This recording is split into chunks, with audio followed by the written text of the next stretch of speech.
Tuhan. Haleluya. Haleluya. Masih semangat saudara? Semangat beribadah masih? Semangat hidup masih saudara? Itu harus ditanya saudara ya. Karena hal-hal yang mungkin diperhadapkan kepada kehidupan kita bisa menyita perhatian kita, bisa menyita tujuan hidup kita, bisa mempengaruhi semangat kita saudara. Makanya kita harus tetap ada dalam kebenaran firman Tuhan. Amin. Tuhan, hari ini kita akan memperhatikan satu bagian dalam kebenaran firman Tuhan tentang berdoa. Dan karena apa saudara? Karena banyak filosofi mengatakan doa adalah nafas. Ya, doa adalah media hubungan kita dengan Tuhan. Ada singkatan dikatakan orang, doa adalah daerah otoritas Allah, sesuatu yang kita letakkan di bawah kaki Tuhan. Mari kita coba bahas dalam Injil Matius 6 ayat 5 sampai 15. Injil Matius 6. Ya. Hal berdoa. Sesuatu yang kita akan perhatikan yang cukup mendasar, yang menjadi blueprint kita sebenarnya. Ya, sebelum kita lebih jauh dan lebih jauh lagi, kita ingin kembali melihat blueprint yang Tuhan mau dalam kehidupan kita. Ya, hal berdoa di Matius 6 ayat 5. Oke, saudara duduk saja, saya akan baca ayat ganjil, saudara akan baca ayat genap. Dan apabila kamu berdoa, janganlah berdoa seperti orang munafik.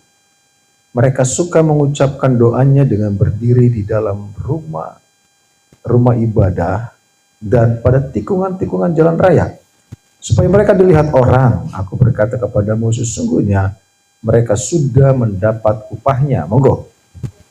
Ketika engkau berdoa, masuklah ke dalam kamarmu, tutuplah pintu dan berdoalah kepada Bapamu yang ada di tempat tersembunyi. Maka Bapamu yang melihat yang tersembunyi akan membalasnya kepadamu. Lagi pula dalam doamu itu, janganlah kamu bertele-tele seperti kebiasaan orang yang tidak mengenal Allah. Mereka menyangka bahwa karena banyaknya kata-kata doanya akan dikabulkan.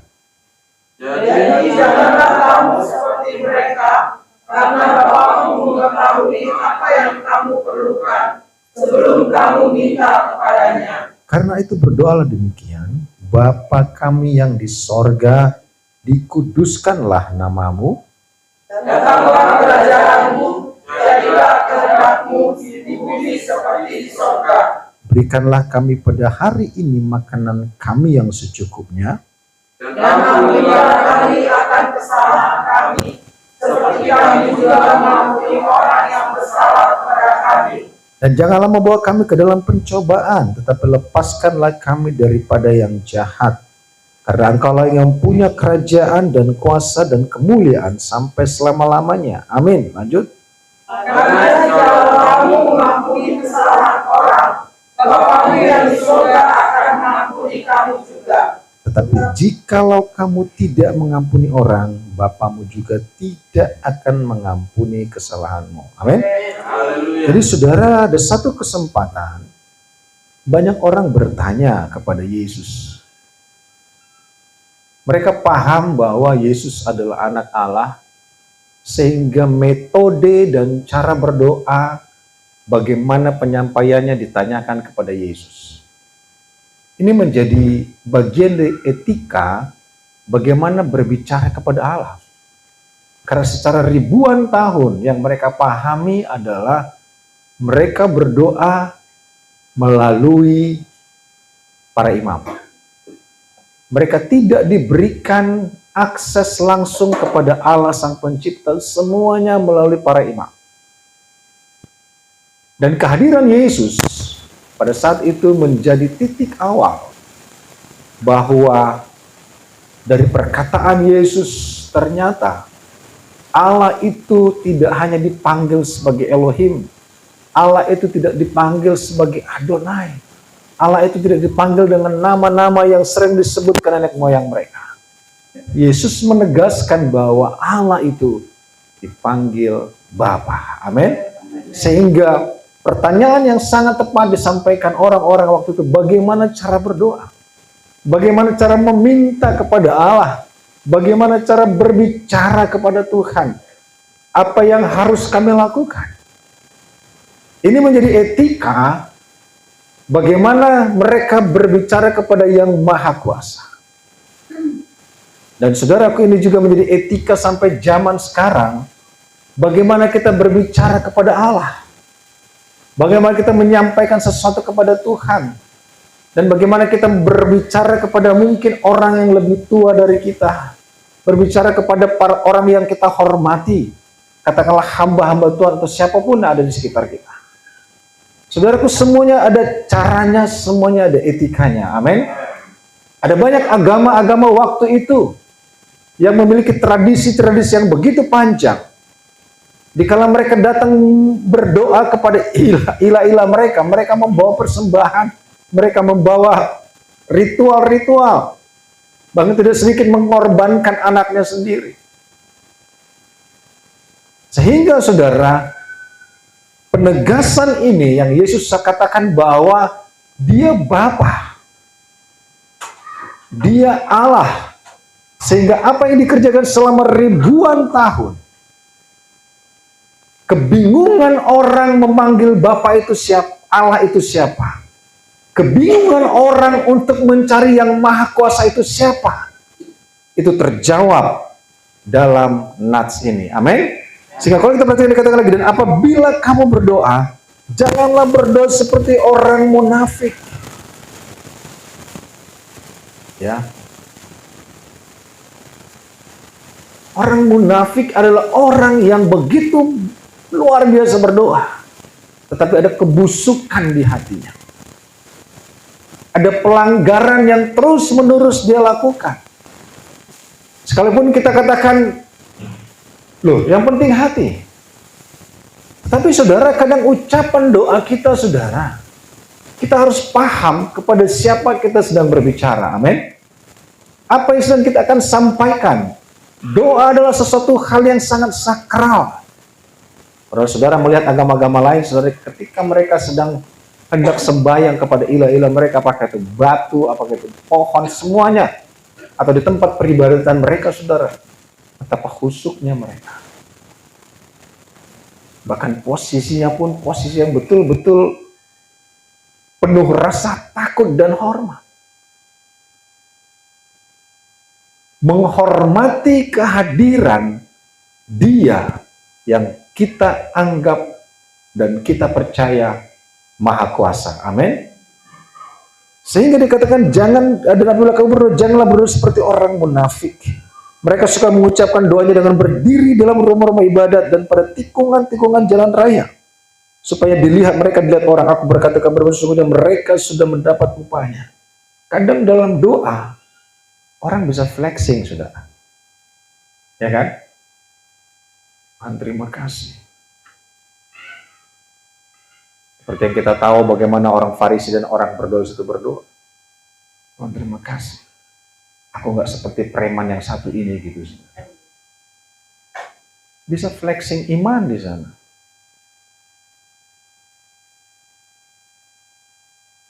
Jadi tidak seperti orang kita yang mengetahui kita orang munafik atau bukan.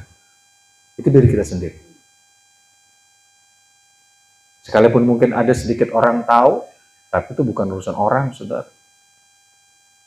Saya katakan tadi bicara tentang etika berdoa, tentu kita tahu ada etika beribadah. Kita tahu ada etika di jalan, kita tahu ada etika di gereja. Bagaimana kita beretika di gereja? Kalau saudara di gereja memuji Tuhan, dalam waktu yang sama saudara mengejek orang. Apakah itu bisa terjadi? Oh, bisa. Aku memujimu Tuhan, terima kasih. Pada saat buka mata dilihat, ini sendalnya jelek banget sih ini orang gitu. Jadi dalam waktu yang sama kita memuji Tuhan, dengan waktu, tempat, mulut yang sama kita mengejek dan menghina orang. Bahkan kita mungkin ngomongin orang, saudara. Di sini gak ada, amin, saudara. Amin. Haleluya.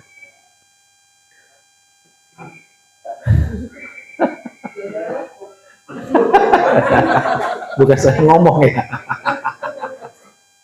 Saudara, kita paham bahwa gereja adalah bengkel moral dan etika. Amin. Tapi ketika kita sudah mengenal Tuhan begitu lama, apakah kita lebih baik? Yang dulu, saya udah bertobat om. Dulu saya kalau ngomongin orang itu bisa 1 hari 10 kali. Puji Tuhan, sekarang cuma 9 kali. Ya. Gitu, saudara. Setelah 5 tahun beribadah, sekarang cuma 9 kali. Sudah berkurang drastis gitu, saudara. Lanjut. Tetapi jika engkau berdoa, masuklah ke dalam kamarmu, tutuplah pintu dan berdoalah kepada Bapamu. Sekali lagi dia katakan Bapa. Ini pertama kali Yesus berkata, pray to the Father. Amin. Berdoa kepada Bapa. Begitu dekatnya kita kepada Dia yang kita sembah. Sebuah gambaran anak dan Bapa. Tidak ada satu agama di dunia ini yang memanggil sesembahannya adalah Bapa. Begitu dekat. Tetapi jika engkau berdoa, masuk ke dalam kamarmu, tutuplah pintu dan berdoalah kepada Bapamu yang ada di tempat tersembunyi. Maka Bapamu yang melihat yang tersembunyi akan membalasnya kepadamu. Karena saudara, yang penting dikatakan apa?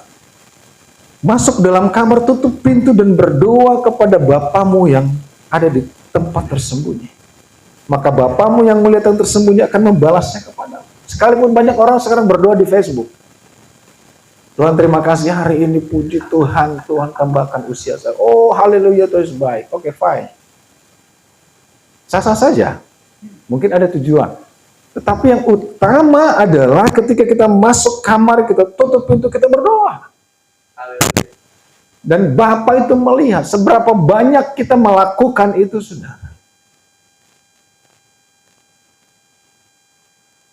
Dan itu etika yang Tuhan mau. Gak harus di jalan, gak harus di mana-mana, saudara. Tapi ketika engkau flexing dalam berdoa, Tuhan katakan apa tadi? Engkau sudah mendapat upahnya. Dan Tuhan tidak akan dengar lagi doa itu. Tetapi doa ini naikkan secara tersembunyi. Tuhan akan melihat dan memberkati. Amin. Lagi pula dalam doamu itu janganlah kamu bertele-tele seperti kebiasaan orang yang tidak mengenal Allah. Mereka menyangka bahwa karena banyaknya kata-kata doanya akan dikabulkan. Ya, doa itu bicara tentang hubungan hati kita berbicara kepada Allah. Ada banyak doa, ya, ada banyak mungkin agama, gereja atau kepercayaan. Doa itu dibaca, doa dihafal. Jelas Tuhan katakan masuk kamar berdoa dan kata-katanya juga gak harus bertele-tele, sudah. Benar-benar sebuah ketulusan hati. Benar-benar sebuah komunikasi dengan Allah, saudara. Sebenarnya syaratnya sudah gak banyak. Semakin dipersempit, diperkecil syaratnya, saudara, harapannya kan semakin semangat gitu ya. Semakin mau berdoa gitu loh.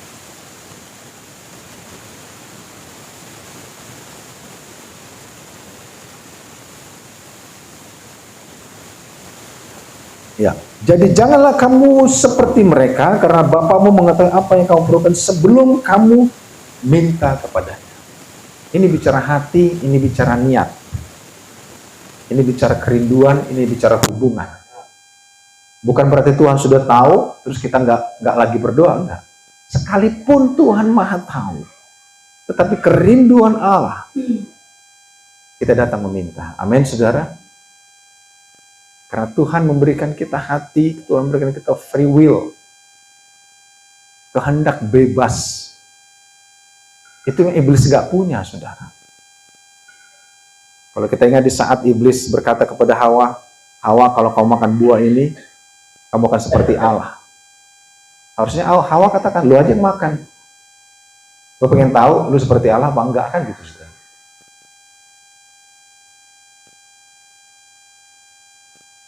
Terus, karena itu berdoalah demikian. Ini menjadi pola, ini menjadi pattern, ini menjadi titik awal Yesus mendeklar bahwa Dia adalah Allah, Dia adalah Bapa. Ada konteks di sana dikatakan bahwa Bapa kami yang di sorga, dikuduskanlah namamu. Menunjuk kepada Dia, menunjuk kepada Bapa, menunjuk kepada Allah yang Maha Kudus. Sehingga konteks kita pun datang dengan kekudusan, bukan bicara kekudusan jasmani, saudara, tapi bicara kekudusan rohani. Bicara kekudusan hati, bicara kebersihan hati, bicara ketulusan. Dan ditujukan kepada Dia, dideklar sebagai Bapa. Dan Yesus mengajarkan bahwa Allah yang Maha Kuasa itu, Allah semesta alam pencipta langit dan bumi itu yang ribuan tahun disembah oleh nenek moyang bangsa Israel. You call him Father. Amin. Dia Bapa. Datanglah kerajaanmu, jadilah kehendakmu di bumi seperti di sorga. Bicara tentang kerinduan. The kingdom of God. Sebuah kerajaan yang tidak akan pernah bisa digoncangkan. Pemerintahan akan berlalu, saudara. Pemerintahan geng A berlalu, masuk geng B. Orang-orang geng A dipenjarakan oleh geng B. Selesai geng B nanti masuk geng C. Orang-orang geng C akan memenjarakan geng B. Kan gitu, saudara. Pemerintahan itu akan berlalu. Posisi jabatan akan selesai. Ibrani katakan bahwa kita menyembah satu kerajaan yang tidak tergoncangkan. Satu metode pemerintahan yang tidak tergoncangkan. Datanglah kerajaanmu, jadilah kehendakmu di bumi seperti di sorga. Bicara tentang bicara tentang suasana sorga ada di rumahmu. Ketika engkau masuk kamar berdoa, engkau sedang menarik kerajaan sorga, suasana sorga masuk ke rumahmu. Karena doa bicara hadirat, doa bicara menarik perhatian Allah. Ketika kita berdoa, kita memanggil Bapa di sorga, kita masuk kamar berdiam diri, saudara. Itu kita sedang menarik kerajaan Allah. Kita sedang menarik suasana sorga turun ke rumah kita. Sehingga kehendak Allah yang jadi. Saudara, seberapa banyak orang gak begitu suka rencana Tuhan jadi dalam kehidupan mereka. Mereka masih belum mempercayakan hidupnya, mereka masih belum mempercayakan bagaimana sebenarnya rencana Tuhan yang terjadi. Masih meragukan cara Tuhan, masih meragukan kehendak Tuhan.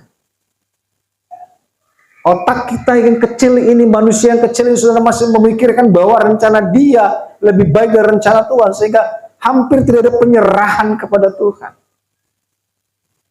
Sulit untuk menarik hadirat Tuhan masuk ke rumahnya, karena di rumahnya pun dia tidak berdoa. Bukankah kerinduan kita, saudara, suasana sorga ada di rumah kita? Amin. Kalau di luar sana biasa, di rumah udah kayak neraka katanya. Pernah dengar nggak sih begitu? Atau mau nggak dengar, di rumah udah kayak sorga? Amin, saudara. Kan kita senyum-senyum, aduh. Rasanya di rumah kayak di sorga ya, damai, tenang gitu. Tapi kebanyakan kenapa keluar? Di rumah kayak neraka, ada setannya, kata. Gak tahu setannya siapa. Enak gak seperti itu, saudara? Berapa lama orang-orang merasakan rumah bukan seperti sorga, tapi rumah seperti neraka, saudara.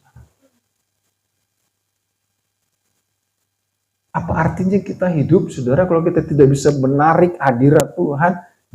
Jadilah kehendakmu di bumi seperti di sorga. Terlepas mungkin kita seperti musafir, pindah sana pindah sini, tetapi tetap dimanapun engkau dan saya berada tinggal, saudara, usahakan dalam kemahmu ada suasana sorga. Amin, saudara. Berikanlah kami pada hari ini makanan kami yang secukupnya. Bicara tentang ucapan syukur setiap hari. Bicara tentang kita bersyukur. Di saat kita makan nambah, kita bersyukur. Di saat mungkin makan gak bisa nambah, kita pun tetap bersyukur. Itu bicara kecukupan, saudara. Tidak ada satu kecukupan, kepuasan dalam diri manusia. Itu menunjukkan bahwa manusia daging ini tidak ada bicara rasa cukup. Sudah punya ini, pengen ini. Dari begini, pengen begini. Karena memang Tuhan tahu. Tetapi apa yang Tuhan ajarkan adalah apa? Dikatakan bahwa berilah kami pada hari ini makanan kami yang secukupnya. Bicara tentang ucapan syukur. Bicara tentang kepuasan. Ya. Mazmur 23 katakan, Tuhan adalah gembalaku, tak akan kekurangan aku. Ketika kita teriak kurang, ketika kita teriak sesuatu yang begitu, seakan-akan kita begitu menderita, kita tidak hanya mempermalukan diri sendiri, tapi juga mempermalukan Tuhan yang sudah memelihara engkau dan saya. Sehingga yang Tuhan mau dikala kita berdiam di rumah menikmati suasana sorga, kita juga menikmati kecukupan, bersyukur kepada Tuhan. Manusia tidak akan pernah merasa puas dan merasa cukup, tetapi apa yang Tuhan beri, itu cukup. Dan kita bersyukur. Amin, saudara. Itu bicara ucapan syukur, bicara kepuasan. Kepuasan dalam segala situasi. Ada kalanya mungkin kita mengalami kekurangan. Rasul Paulus katakan kekurangan, kelebihan itu sama. Itu bicara kecukupan, berilah kami pada hari ini makanan kami yang secukupnya. Bicara tentang ucapan syukur. Selalu bersyukur kepada Tuhan atas segala sesuatu, atas segala keadaan. Dan lewat ucapan syukur, saudara, lewat sukacita syukur, ucapan bibir kita yang mengucap syukur, di sana Tuhan dipermuliakan, saudara. Dan Tuhan tahu bagaimana cara menambahkan dan menambahkan dan menambahkan di mana perlu yang kita butuhkan. Amin. Dia katakan apa lagi? Dan ampunilah kami akan kesalahan kami seperti kami juga mengampuni orang yang bersalah kepada kami. Pada poin ini, biasanya di gereja-gereja tertentu, dia silent, saudara. Pada saat doa terakhir gitu, saudara. Pada saat poin ini, diam. Gak jelas ngomong apa, saudara. Sering kadang kita dengar begitu, saudara. Di arisan, persatuan, dimanapun, saudara. Okumene. Kalau udah pada titik ini, dia nggak ngomong. Dan ampunilah kami akan kesalahan kami seperti kami juga mengampuni orang yang bersalah kepada kami. Saudara, ini yang Yesus mau. Ini yang Yesus tentukan dalam kehidupan kita, saudara.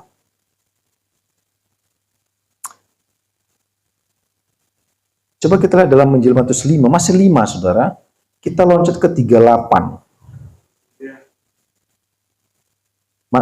Matius 5, bukan 6. Matius 5 ayat 38. Kamu telah mendengar firman mata ganti mata dan gigi ganti gigi. Nah, itu. Ya kan?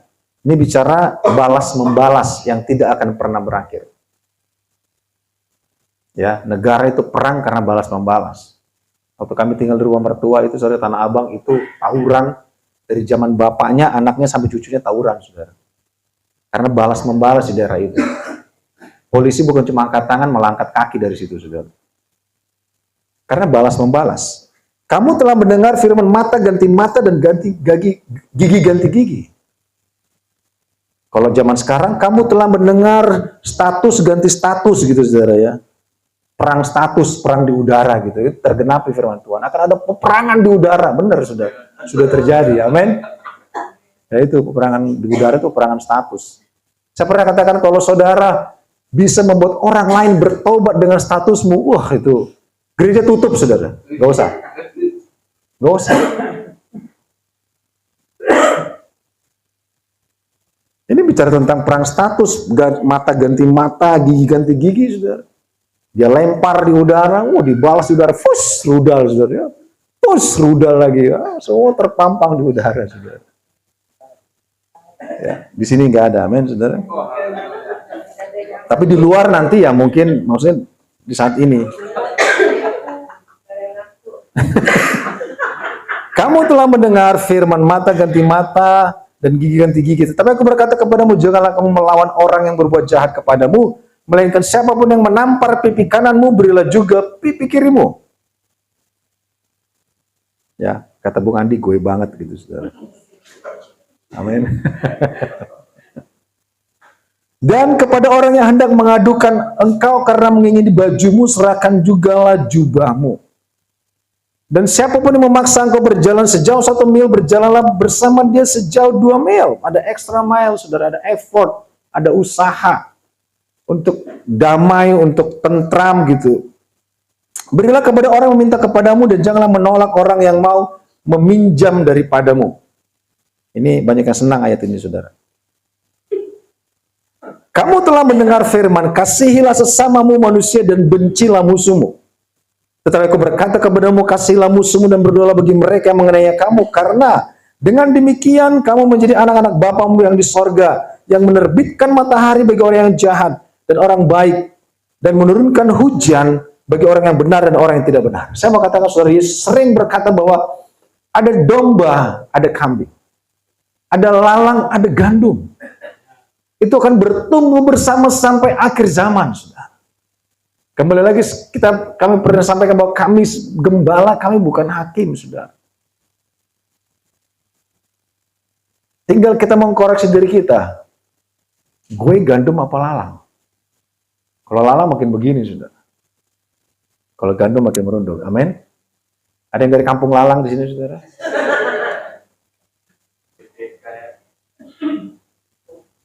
Tetap ada. Tetap ada. Ada domba, ada kambing. Domba itu berdiam diri, saudara. Kalau kambing nggak bisa diam. Dia tanduk sana, tanduk sini. Temannya diam, dia tanduk, saudara.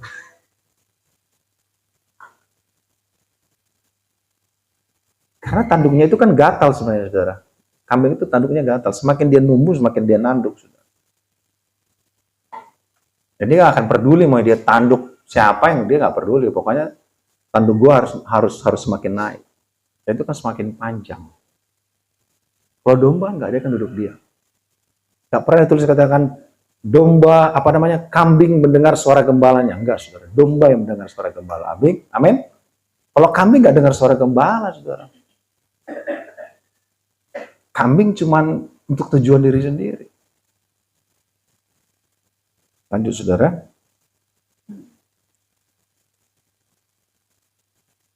Ya.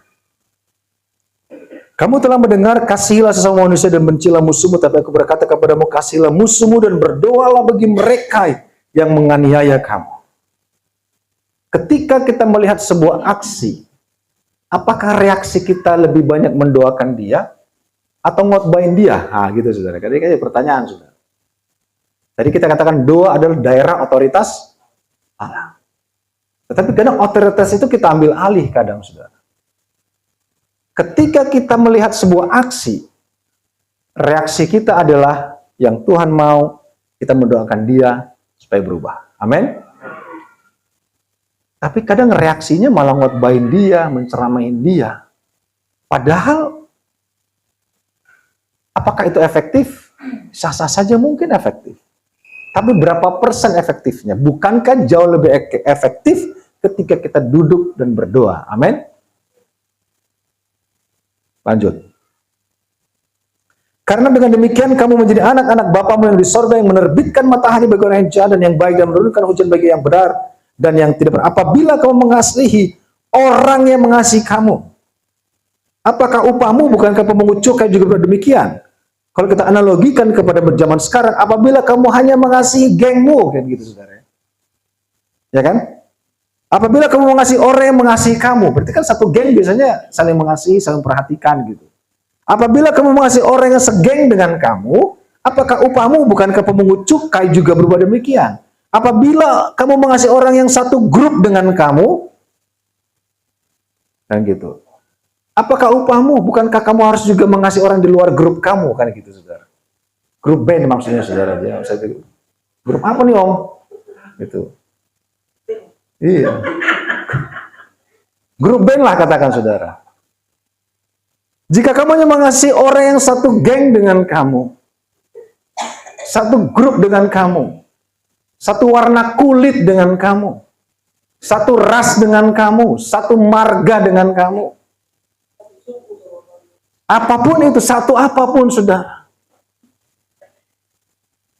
Apakah upahmu? Bukankah pemungut cukai juga berbuat demikian? Dan apabila kamu hanya memberi salam kepada saudara-saudaramu saja. Kembali lagi, hanya memberi salam kepada segengnya gitu, segrupnya gitu, sejenisnya gitu, saudara. Kalau yang lain nggak disalam sama dia.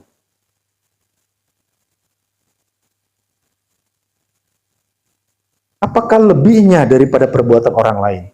Bukankah orang yang tidak mengenal Allah pun demikian? Kalau kita lakukan, bukankah si pelebego pun berbuat demikian? Saudara tahu si pelebego, saudara? Penyembah berhala. Bukankah penyembah berhala pun berbuat demikian? Jadi nggak ada bedanya, saudara. Mengaku menyembah Tuhan, tapi sikapnya seperti penyembah berhala.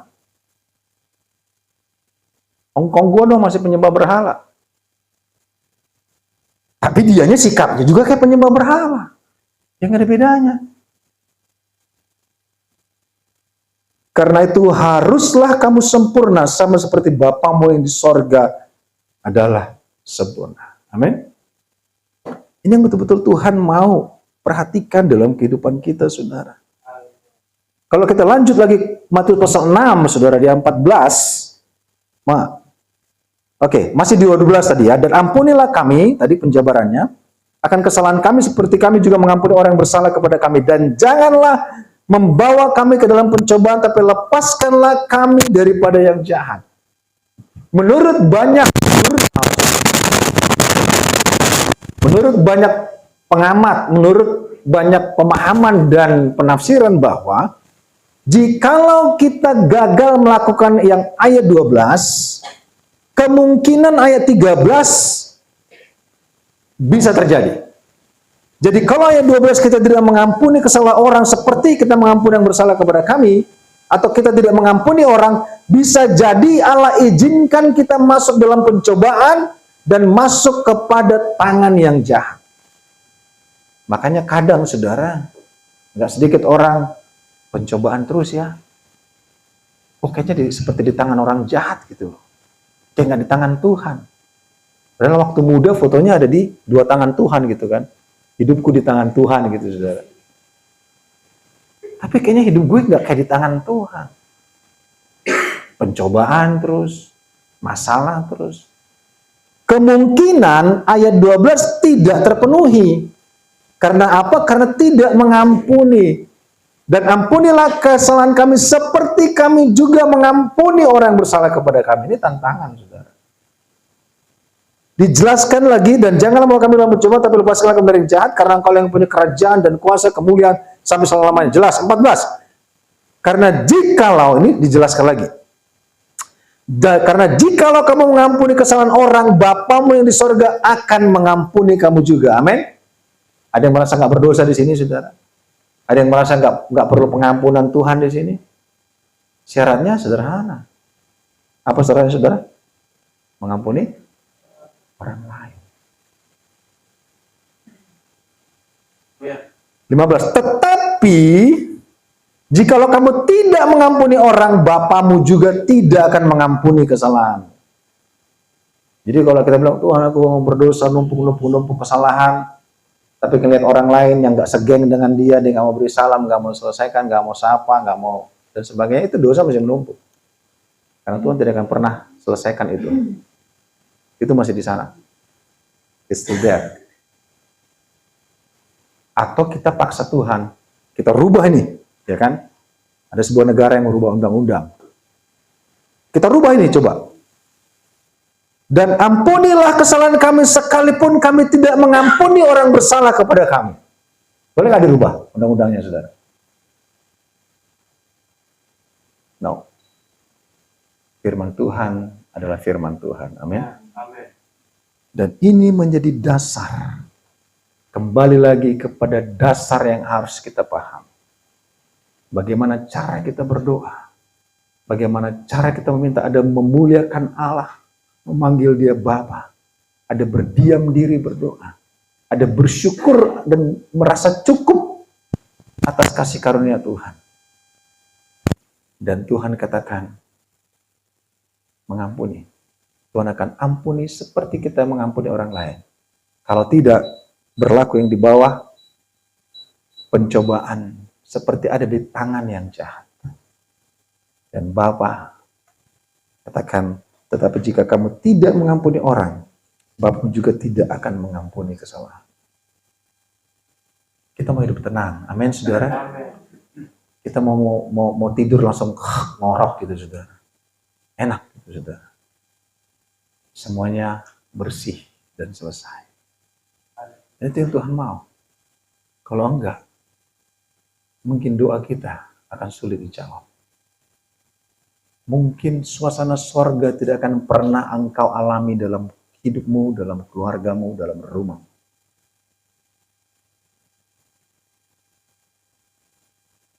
Berapa banyak orang di luar sana sudah tidak menikmati janji dan berkat Tuhan hanya karena syarat ini. Hanya karena syarat ini. Dan kalau engkau mau memulai sesuatu yang baru, membentuk sesuatu yang baru, hanya ini syaratnya. Amin saudara. Hanya ini syarat. Tuhan mau kita mengasihi semua orang. Bukan hanya mereka yang sejenis dengan kamu, segrup dengan kamu, segeng dengan kamu. Tuhan mau kasih itu kita nikmati, kita alami dalam umur yang begitu singkat ini. Adalah kerajaan sorga di mana engkau berada, baik di hatimu maupun di rumahmu. Amin. Kita berdiri saudara.